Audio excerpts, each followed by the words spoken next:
दुनिया की नजर इसलिए है क्योंकि देश में भाजपा का शासन, भाजपा की सरकार है। जी जी जी। और वह भाजपा जो कहां से शुरू हुई थी और आज पूरे विश्व मानचित्र पर आप देख रहे हैं, वैश्विक पटल पर भाजपा को किस तरीके से देखा जा रहा है।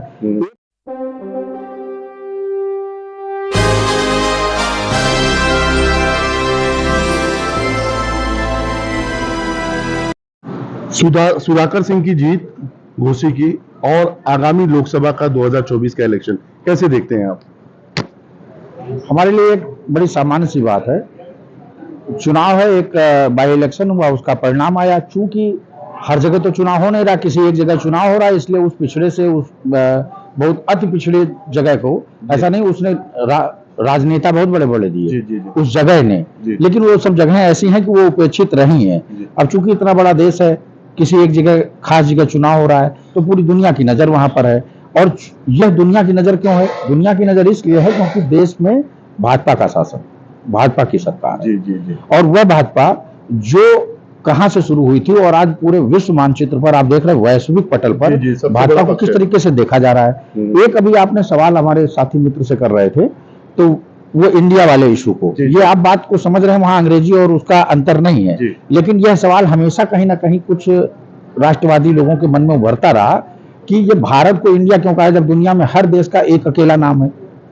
ठीक है, हो सकता है कि मोदी जी के अगर आप कृतित्व को देखेंगे तो इंडिया जो है, इंडिया एक्चुअली देश के नाम, वो तो आप समझ रहे हैं ना, वो दिशा के हिसाब से ज्योग्राफिकली नाम दिया गया है। देखिए, भारत तो हमारे देश का नाम ही है, और हाँ, और हम गौरव महसूस करते हैं भारतीय बनने होने में। वही मैं कहना चाह रहा हूँ कि भारत देश का नाम है और भारत को ही हमें स्थापित करना है, वो दुनिया में वही स्थापित होना है। हो सकता है कि इस जो अभी आपने कहा कि माननीय प्रधानमंत्री, सर हम लोगों को सुनिए, प्रधानमंत्री, हाँ 70 साल में आपने पहली बार देखा होगा, पिछले 5-7 सालों में, कि मोदी के आने के बाद से कुछ जो परंपरागत परिपाटी थी राजनीति, वो बदली है सर। लेकिन शाइनिंग भारत होना चाहिए था, अब ये शाइनिंग इंडिया करके भी वो तो मोदी जी में तब उनको पहले उन्होंने मतलब वो नहीं ले पाए थे। देखिए, मैं एक चीज जानता हूँ कि दुनिया में हर छोटी बड़ी घटना जो भी है वो राजनीतिक गलियारी से हो कि कोई परिवर्तन लाती है, इसलिए राजनीति और राजनीतिक हमारे लिए महत्वपूर्ण हो सकता है,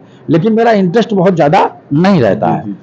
मैं ये जानता हूँ कि शासन करने के लिए, सत्ता में बने रहने के लिए बहुत सी चीजें कहीं कुछ और जाती हैं, होती कुछ और है उसके पार्श्व में, समझ रहे हैं। अभी जैसे आपने इंडिया के इशू को उठाया, अब उसमें मोदी जी ने भारत लिखा, हो सकता है मोदी जी इस बात को स्थापित करना चाह रहे हो कि अब हम भारत ही का प्रतिनिधित्व कर रहे हैं, मैं भारत ही रहूंगा, एक बड़ा मैसेज भी हो सकता है। घोसी का चुनाव हो सकता है, उसका जो परिणाम आया, हो सकता है कि वह परिणाम ही उनके लिए अनुकूल हो। जो भारतीय जनता पार्टी आने वाले 2024 का इलेक्शन है, हो सकता है कि इसी तरीके का परिणाम उनके लिए अनुकूल स्थिति पैदा करे। आपको हो सकता है ना, भारत में काफी बुद्धिजीवियों ने ये कहा कि विपक्ष अगर मजबूत होता है तो सत्ता पक्ष और विपक्ष मिलकर काफी कुछ अच्छा करते हैं राष्ट्र के लिए। आज हमारे देश में आपको क्या लगता है कि विपक्ष उस तरह से मजबूत है जिस तरह से सत्ता? अच्छा देखिए, यह हर आदमी अपने अपने स्वार्थों को, निहित स्वार्थों में जुटा हुआ है, वो कोई भी आदमी हो, वह उच्छृंखलता, जो भाषा की उच्छृंखलता आई है, वो भाषा में भी दिख रही है और आपके परिवेश और सामाजिक परिदृश्य में भी दिख रही है, वो सदन में भी दिखती है। ठीक है, वो सदन में भी दिखती है, तो उस तरह का आचरण आप नहीं देख पाएंगे हमारे यहाँ ही। अब मैं बहुत कठोरता से इस बात को करना चाहता हूँ कि मैं भाजपा के राष्ट्रीय लोगों को देखता हूँ, एक डिबेट आज से 20 साल पहले देखते थे, आज वो डिबेट देख रहे हैं, वो राष्ट्रीय प्रवक्ता लोग हैं, जिस स्तर पे वो बोलते हैं और जो बातें बोलते हैं, वो तो मुझे लगता है कि वो टीवी में पूरी तरह से प्रतिनिधित्व है। लोग अपनी टीवियां बंद कर देते हैं। सर, एक राज्यसभा की सांसद जो है बाहर निकल के कहती है कि राहुल गांधी ने मुझे आंख मारा, और उसी दूसरी राज्यसभा की सांसद कहती है नहीं ऐसा कुछ नहीं था। हेमा मालिनी जी की देखिए, उन सब विषयों पे बोलने का मतलब है कि अब हम लोग, दुनिया बोल ही रही है, मैं स्तर पे जा रहा है, तो ये स्तर है। अगर ये शुचिता को आप खत्म करेंगे तो ये किसी भी चीज को कहते हैं कि रोशनी करने का मतलब ये नहीं होता कि जिसको पर्दा चाहिए बेपर्दा कर दे। एग्जैक्टली, सही समझे। तो आप किसी चीज, आप इतने ज्यादा मतलब पारदर्शी हो जाइए कि आपकी वो जो सुंदरता है, वो जो हमारे संसद की गरिमा है, वो प्रभावित हो। ये दायित्व आप पर है, आप सरकार में हैं,